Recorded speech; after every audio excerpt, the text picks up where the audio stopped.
할렐루야. 함께 예배하는 우리 모든 가족들에게 하나님의 은혜와 능력과 복이 넘치기를 주님의 이름으로 축원합니다. 우리가 쓰는 말 가운데 신비라는 말과 불가사의라는 말이 있습니다. 이 신비라고 하는 단어의 뜻은 일이나 현상 따위가 이성적으로나 상식적으로 설명할 수 없고 또 이해할 수도 없을 만큼 신기하고 묘한 것.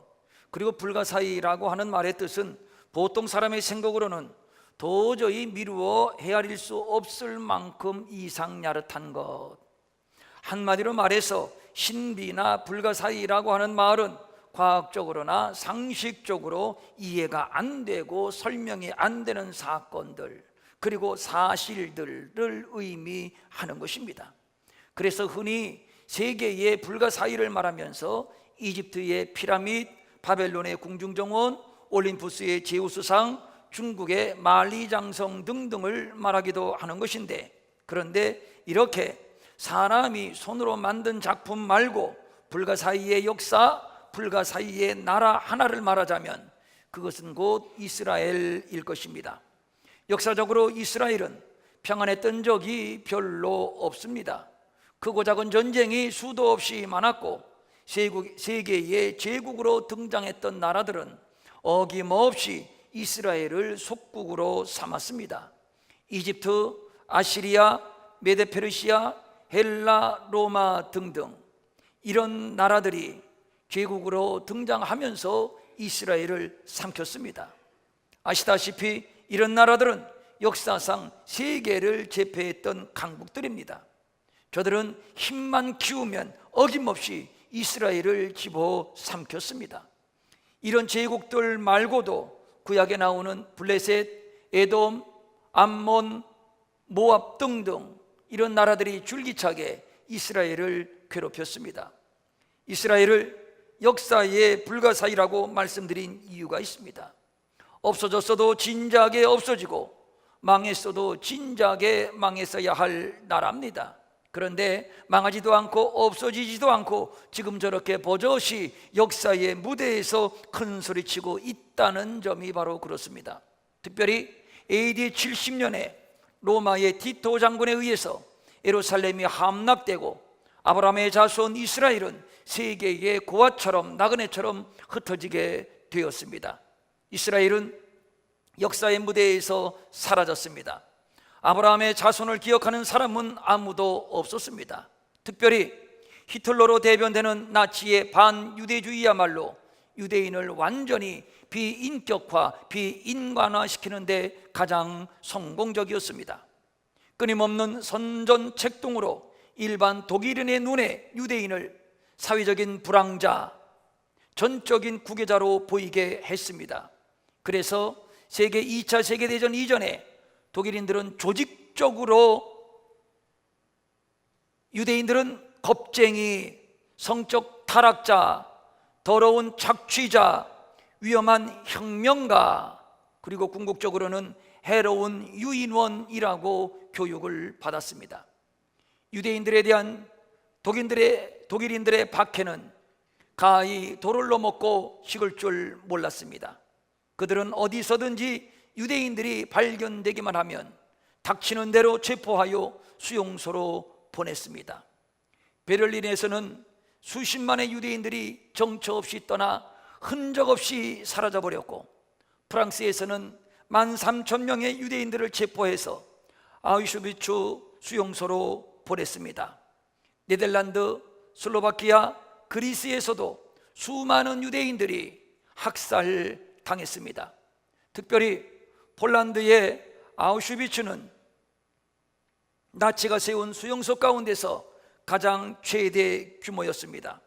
저들은 가장 손쉽게 학살하는 방법으로 독가스를 고안해냈고 독가스실에 한꺼번에 2,000명의 수용자를 몰아넣고 학살시켰습니다. 대부분의 피해자들은 노인과 여성 그리고 힘없는 아이들이었습니다. 이들을 목욕탕에 목욕하라고 집어넣고 샤워하라고 옷을 벗긴 후에, 그리고 사회꼭지를 틀면 그곳에서 물이 나와야 하는데 가스가 나왔고, 수도꼭지를 틀면 그곳에서 물이 나와야 하는데 가스가 나왔습니다. 이렇게 유대인들을 학살했습니다. 학살 피해자들의 시체는 시체 소각로에서 대량으로 불태워졌는데 하루에 약 1,500구에서 2,000구까지 시체가 소각되었다고 합니다. 저들이 얼마나 잔인했는지 이렇게 죽인 유대인의 머리카락을 잘라서 카펫을 만들고 가발을 만들었습니다. 아무도 이스라엘을 동정하고 이스라엘을 편들어주는 자는 없었습니다. 모든 세계인들로부터 모멸과 학대를 받았고 이스라엘이라는 국호를 가진 나라, 그리고 아브라함의 자손인 유대민족은 이렇게 서서히 사라져가는 운명이 되었습니다. 그런데 이게 웬일입니까? 사라지기는커녕 저들은 시오니즘 운동을 펼쳤고 다시 고토 팔레스타인으로 돌아와 나라를 세우는 일에 성공을 했습니다. 나라를 잃어버린 지 약 2000년 만입니다. 저들이 건국을 공포한 때가 1948년 5월 14일인데 당시 인구는 80만 6천 명 정도였다고 합니다. 이스라엘의 건국의 아버지 벤구리온이 텔레비브 박물관에서 독립선언문을 낭독을 했습니다. 그날에 내가 다윗의 무너진 장막을 일으키고 그것들의 틈을 막으며 그 허물어진 것을 일으켜서 옛적과 같이 세우고 내가 그들의 땅에 심으리니 그들이 내가 준 땅에서 다시 뽑히지 아니하리라. 네 하나님 여호와의 말씀이니라. 내가 내 백성 이스라엘이 사로잡힌 것을 돌이키리니 그들이 황폐한 성읍을 건축하여 거주하며 포도원을 가꾸고 그 포도주를 마시며 과원들을 만들고 그 열매들을 먹으리라. 내가 저희를 그 본토에 심으리니 저희가 나의 준 땅에서 다시는 뽑히지 아니하리라. 이는 네 하나님 여호와의 말씀이니라. 아모스서 9장 11절 이하의 말씀을 낭독하는 가운데 이스라엘이 독립을 했습니다. 이것은 이스라엘이 하나님의 택한 선민이라는 거룩한 정체성을 잃지 않고 나라를 수립하게 된 것이 옛 예언자들의 예언의 성취라는 신앙 고백이었던 겁니다. 이것은 무엇으로도 설명이 안 되는 역사의 신비이며 불가사의입니다.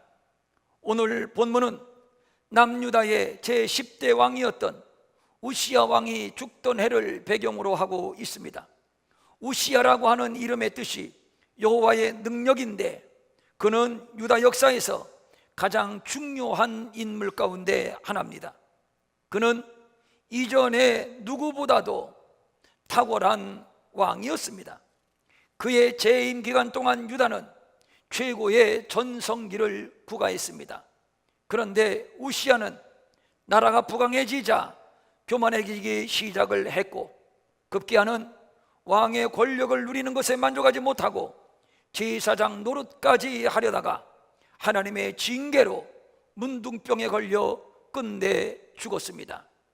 이제 좀 살만해지니까 마른 하늘의 날벼락과도 같은 일이 벌어지게 된 것입니다.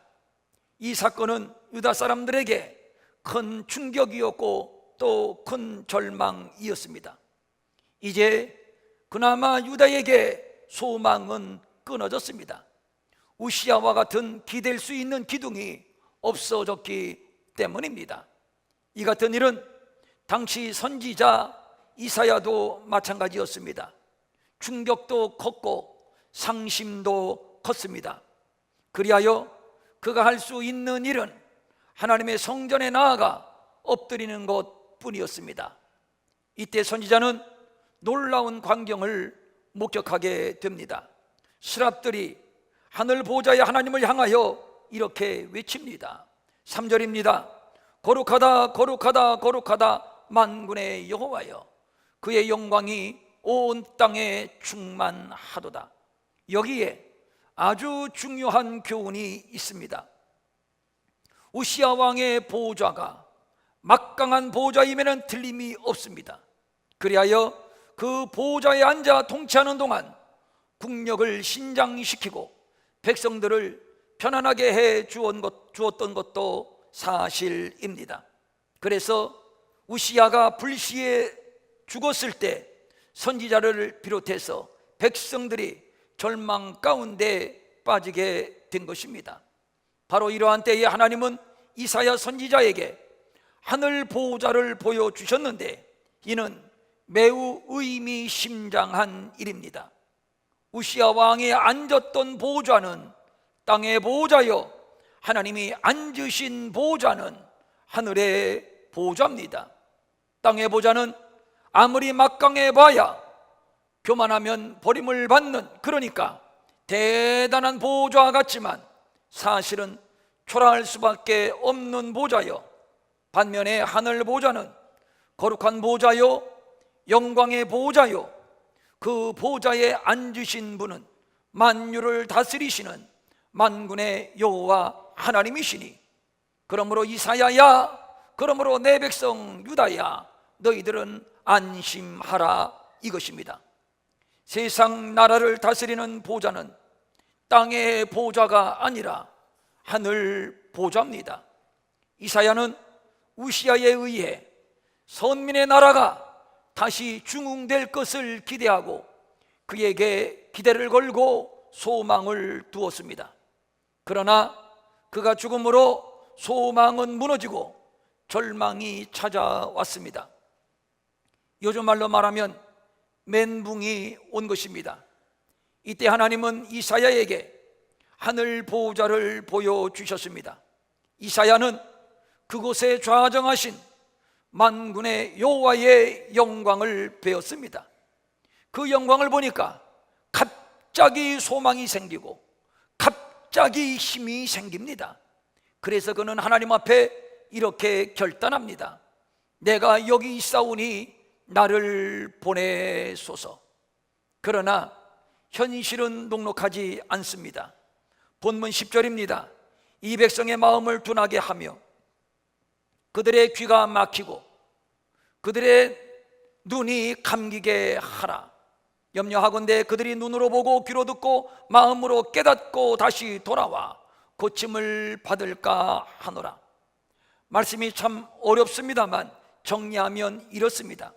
이사야가 자신만만하게 하나님의 부름에 응답을 했지만 이미 유다 사람들의 양심은 완고해질 대로 완고해졌고 패역해질 대로 패역해졌습니다. 마음을 굳게 닫고 여호와의 말씀을 듣지 않기로 결심한 자들이었습니다. 그야말로 그들은 죄악에만 눈이 밝고 거짓에만 귀가 열린 자들이었습니다.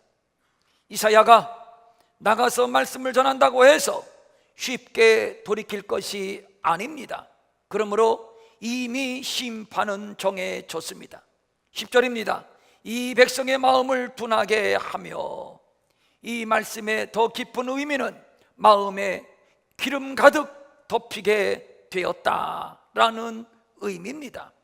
마음은 사람의 가장 중심이며 근원인데, 그런데 그 마음이 두꺼운 기름으로 덮였다고 하니 그들은 결국 죄악으로 찌든 삶을 살다가 감각 없이 살다가 결국 하나님의 심판의 자리로 떨어지고 말 것입니다. 이런 답답한 노릇이 어디에 있습니까? 이사야는 하나님께 묻습니다. 주여, 어느 때까지입니까? 어느 때까지 이 백성들의 마음이 이렇게 둔하여 하나님을 외면하여 죄악에만 눈이 밝고 거짓에만 귀가 열린 채로 살게 할 것입니까? 이사야는 애끓는 심정으로 하나님 앞에 여쭙습니다. 하나님이 또 말씀합니다. 11절과 12절입니다. 성읍들은 황폐하여 주민이 없으며 가옥들에는 사람이 없고 이 토지는 황폐하게 되며 여호와께서 사람들을 멀리 옮기셔서 이 땅 가운데 황폐한 곳이 많을 때까지니라. 이것은 또 무슨 말씀입니까? 성읍과 토지가 황폐하게 될 것이고 더불어 사람들까지 없어질게 될 것이라는 예언입니다. 이제 바벨론의 침공으로 나라는 빼앗기게 될 것이며 백성들은 포로로 잡혀가거나 뿔뿔이 흩어지게 될 것입니다. 말 그대로 황폐하게 될 것입니다. 여기에서 황폐하다라고 하는 말의 원어적인 의미는 버리다, 철거하다, 불로 태우다라는 의미를 가지고 있습니다. 어쩌면 이것은 당연한 결과입니다. 왜냐하면 유다는 이미 마음에 기름이 끼고 둔하여져서 듣기는 들어도 깨닫지 못하고 보기는 보아도 보지 못하는 타락한 백성으로 전락했기 때문입니다.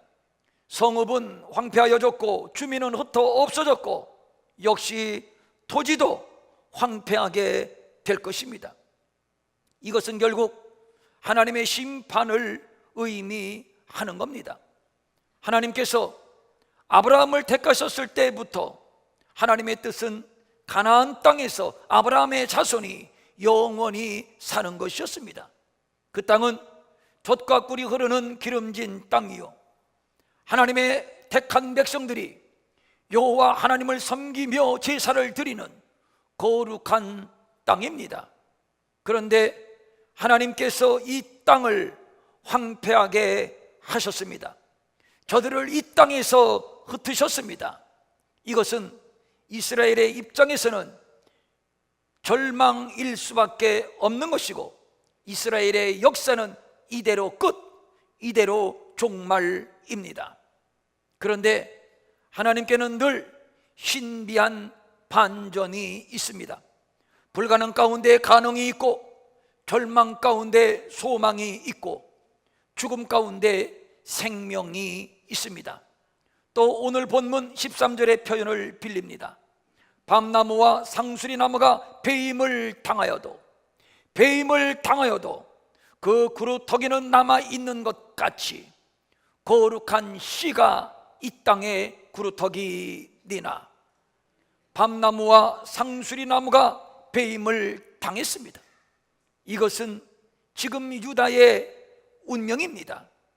이 말 속에 담겨진 의미는 이제 더 이상 기대할 것이 없는 완전히 버림당한 완전 심판, 완전 절망입니다. 그렇지 않습니까? 완전히 잘려져 나갔는데 여기에서 무엇을 더 기대한단 말입니까? 기대한다는 것이 우스운 일이지요. 참혹한 절망입니다. 그런데 말입니다, 하나님은 절망 속에 소망이요 죽음 가운데 생명이라고 말씀을 드렸는데, 그런데 저는 여기에 하나를 더 추가하고 싶습니다. 배임받은 속에 구루터기다 라고 말입니다. 13절은 그 구루터기를 거룩한 씨라고 말하고 있습니다. 그러니까 유다가 배임을 당해 성읍들은 황폐하여지고 주민들은 흩어지고 가옥에는 사람이 없게 된 완전 심판, 완전 절망이지만 그러나 하나님은 그 가운데 거룩한 씨, 구루터기를 예비하셨고 그 거룩한 씨, 구루터기를 통해서 선민의 역사, 구속의 역사가 다시 재건될 것임을 말씀한 겁니다. 여기에서 거룩한 씨는 거룩한 자손으로 번역할 수가 있습니다. 배임을 당했습니다. 그래서 끝이 난 것 같지만 그러나 끝나지 않았습니다. 아직 구루터기, 거룩한 씨, 거룩한 영혼이 남아 있습니다. 이 거룩한 씨는 황폐케 된 역사에 다시 생명으로 돋아나게 될 것이며 큰 나무, 큰 숲을 이루게 될 것입니다. 이것이 하나님이 역사를 이끌어 가시는 원리인 것입니다. 이스라엘이 이집트, 아시리아, 바벨론 메데 페르시아, 헬라, 로마에 망했을 때, 또 2000년 동안 나라를 잃어버리고 성전은 파괴되고 그 자리에 이방 모스크가 세워지고 세계의 천덕꾸러기 나그네 고아로 유리하는 운명이 되었을 때, 나치즘에 의하여 600만 명이라는 상상치도 못할 사람들이 신음하며 역사의 무대에서 사라져가고 있을 때, 세상 모든 사람들은 하나님을 조롱하고 비웃었습니다. 하나님을 섬기는 믿음의 사람들을 손가락질하며 천대했습니다. 이것은 일리가 있는 일입니다. 왜냐하면 이스라엘은 완전히 잘려져 나간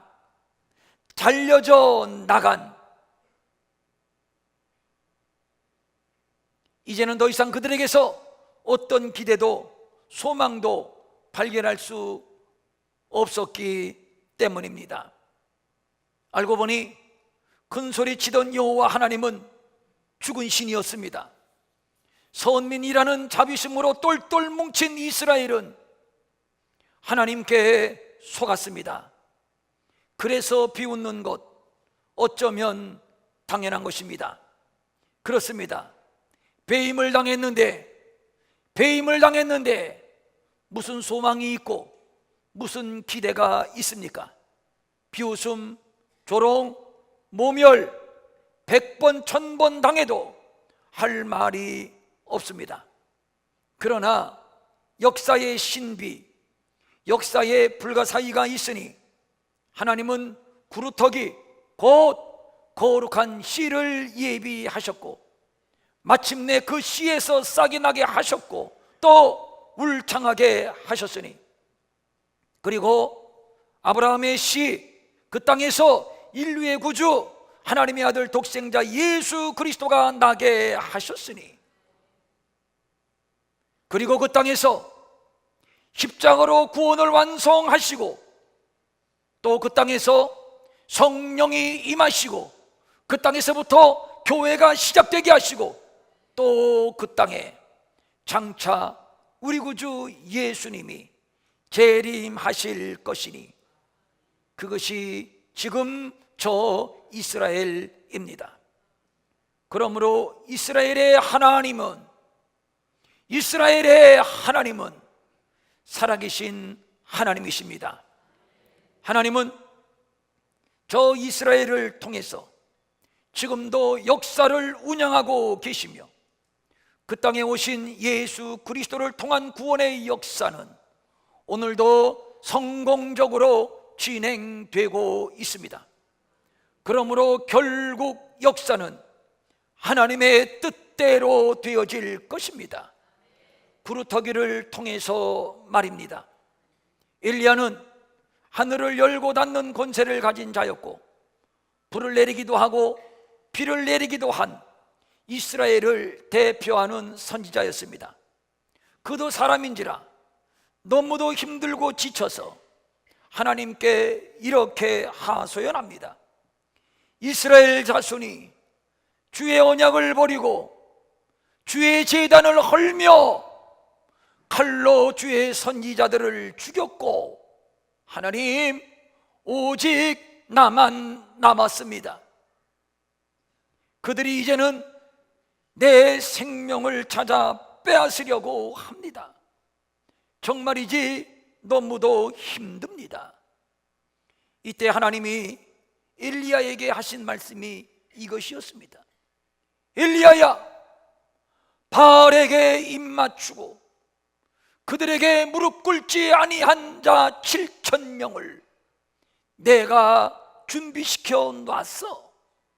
너 혼자가 아니야. 바로 이것입니다. 바알에게 입맞추지 아니하고 그에게 무릎 꿇지 아니한 하나님이 남겨놓으신 7,000명, 저들이 구루터기요, 저들이 거룩한 씨였던 것이고 결국 저들을 통해서 하나님의 역사는 성취되어 가는 겁니다. 내일 모레 화요일은 우리가 일제로부터 해방을 받은 지 72주년이 되는 날입니다. 일본은 1910년부터 45년까지 36년 동안, 결코 짧지 않은 36년 동안 삼천리 강산 2천만 민족을 통째로 삼켰는데, 날짜로 계산해서 12,771일입니다. 이 12,771일 동안 그들은 우리 대한민국을 잔인하게 짓밟았습니다. 그걸 어찌 다 말로 표현할 수 있겠습니까? 강제 동원된 노동력이 약 150만 명, 강제 동원된 군 인력이 60만 명, 여자 정신대가 약 20만 명, 물자, 문화의 침탈 등등을 말하자면 이루 말할 수 없습니다.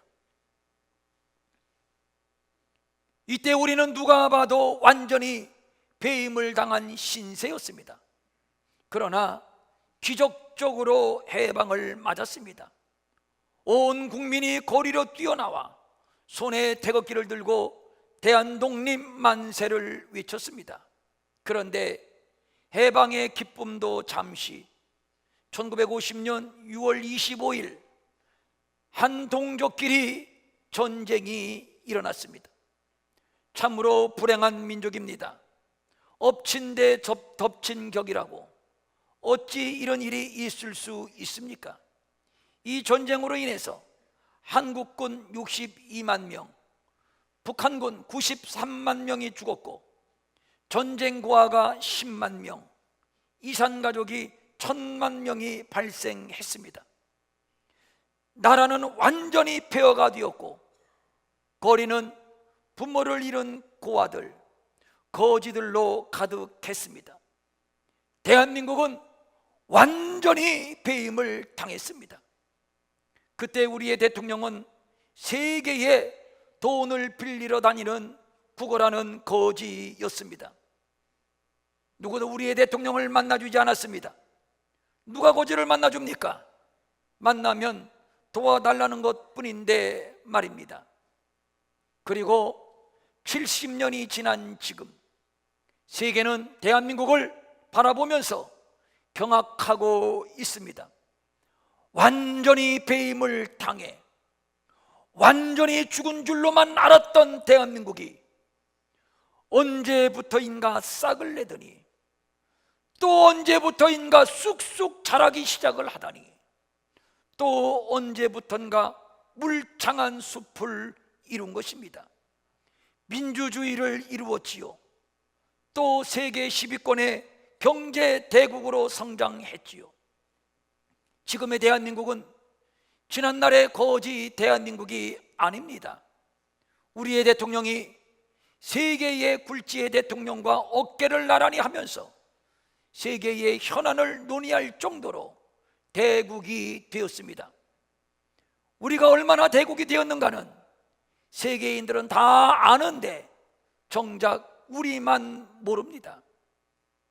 이스라엘의 독립이 신비요 불가사의라고 한다면, 우리 대한민국은 신비가 아니고 불가사의가 아닌가요? 한강의 기적을 말합니다만, 기적이라고 하는 말과 신비, 불가사의라는 말이 아마 비슷한 의미이지 않나 생각이 됩니다. 이런 신비의 역사를 이룰 수 있었던 것은 이 민족 가운데 숨겨진 구루터기, 곧 거룩한 씨 때문이라고 말씀드리고 싶습니다.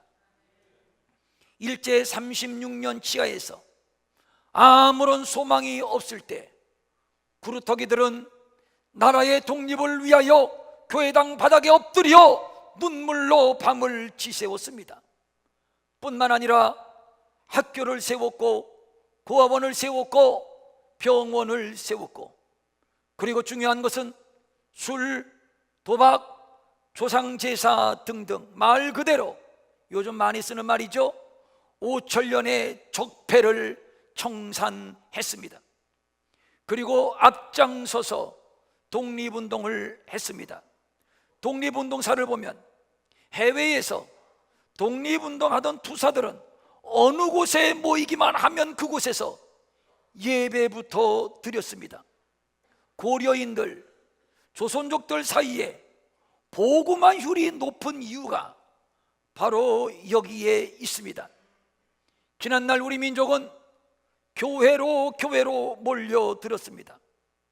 한국 교회에만 있는 주일 저녁 예배, 새벽 기도회, 수요 예배, 금요 구역 예배, 그리고 금요 철야 기도회. 사람의 발길이 닿을 수 있는 곳이라면 산속 어디라도 들어가 기도원을 세웠습니다. 빚을 내서 교회당을 짓고 빚을 내서 선교사를 파송했습니다. 이들은 오늘의 대한민국을 잇게 한 구루터기요 거룩한 시입니다. 그 구루터기에서 오늘의 대한민국이라고 하는 울창한 숲이 탄생된 것입니다. 그런데 이 즈음에서 염려가 되는 것이 있습니다. 혹시 이 땅에 구루터기가 말라져 가고 있는 것은 아닌가 하는 염려입니다. 젊은 세대, 우리의 어린 자녀들을 보면 이런 염려를 지울 수가 없습니다. 이것은 비단 저만의 염려는 아닐 것입니다. 물질은 선진국 수준으로 풍성해졌는데 정신과 도덕 면에서는 너무도 황폐해졌습니다. 물질욕, 음란욕, 폭력, 부정부패로 깊이 병든 사회가 되어버리고 말았습니다. 그 결과 한국은 OECD 국가 중에 1인당 술 소비량 1위, 청소년 흡연율 1위, 이혼율 47%로 OECD 국가 중에 2위. 아마 정치의 부정부패 지수, 법조계의 부정부패 지수를 통계낸다면 어쩌면 1위일지도 모르겠습니다. 정말이지 위기인 것은 교회의 세속화입니다. 지금 한국 교회에 40대, 30대, 20대, 10대로 내려갈수록 줄어들고 있습니다. 이 구루터기, 이 생명의 씨앗, 거룩한 씨앗을 계속 이어가야 하는데 반드시 이어가야만 하는데 정말이지 걱정이 끝이 없습니다. 왜냐하면 이 민족의 장래가 구루터기에 있기 때문입니다. 구루터기가 없다면 역사는 단절됩니다. 망하는 것입니다. 이런 때 성도들은 진정 나라를 위해서 기도해야 할 것입니다. 미국의 트럼프 대통령이 연일 북한에 무력 공격을 공언하고 있습니다. 그리고 만약에 전쟁이 일어난다면 그쪽에서 죽지 우리는 죽지 않는다라는 말도 했다고 외신은 전해지고 있습니다. 일본, 중국, 러시아 그리고 북한까지 우리를 둘러싸고 있는 이런 나라들의 공통점이 있습니다. 그것은 그들 나라들은 모두 침략성이 강한 나라들입니다. 전쟁을 두려워하는 나라들이 아닙니다. 전쟁을 하게 되면 하지 뭐, 이런 나라들입니다. 그 틈바구니에 우리가 끼어 있습니다. 암담한 상황입니다. 암담한 상황에서 이사야가 하늘 보좌를 바라본 것처럼 지금이야말로 우리는 하늘 보좌를 바라봐야 할 때입니다. 그곳에 역사의 주인이신 여호와 하나님이 계시기 때문입니다. 그리고 우리는 구루터기가 되어야 할 것입니다. 중요한 것은 이 구루터기의 역사를 우리의 자손에게 계속 이어가야 한다는 것입니다. 우리 교회가 어제부터 토요 가정 쉐마를 시작했습니다. 이스라엘 백성들이 잘려진 역사의 절망 속에서 망하지 않고 구루터기를 유지하고 보존하고 대물림할 수 있었던 것은 바로 쉐마에 있습니다. 쉐마라고 하는 말의 뜻이 이스라엘아 들으라 입니다. 무엇을 듣습니까? 내 백성 이스라엘아 들으라. 무엇을 듣습니까? 내 백성 이스라엘아 하나님의 말씀을 들으라. 하나님의 말씀을 자손들에게 가르치면서 저들은 거룩한 씨를 보존하고 거룩한 씨를 이어오고 거룩한 씨를 대물림해 왔던 겁니다. 그런 의미에서 말씀운동, 기도운동, 또 성결운동이 일어나야 합니다. 우리 믿는 자들로부터 물질과 탐욕주의의 우상을 버려야 할 것입니다. 그리고 우리의 자녀들에게, 아들, 딸들에게 아름다운 신앙의 유산, 이 구루터기를 대물림해 주어야 할 것입니다. 이것이 내가 살고 가문이 살고 나라가 살고 민족이 사는 길입니다. 밤나무와 상수리나무가 배임을 당하여도 그 구루터기는 남아있는 것 같이, 그 구루터기는 남아있는 것 같이 거룩한 씨가 이 땅 대한민국의 구루터기니라. 우리가 구루터기가 될 수 있기를 바랍니다. 우리의 자녀들에게 이 신앙을 구루터기로 유산할 수 있기를, 그래서 계속 주 안에서 번영하는 가문, 계속 주 안에서 번영하는 우리의 조국 대한민국이 될 수 있기를 주님의 이름으로 축원합니다. 축원합니다. 아멘. 일어나셔서 찬송.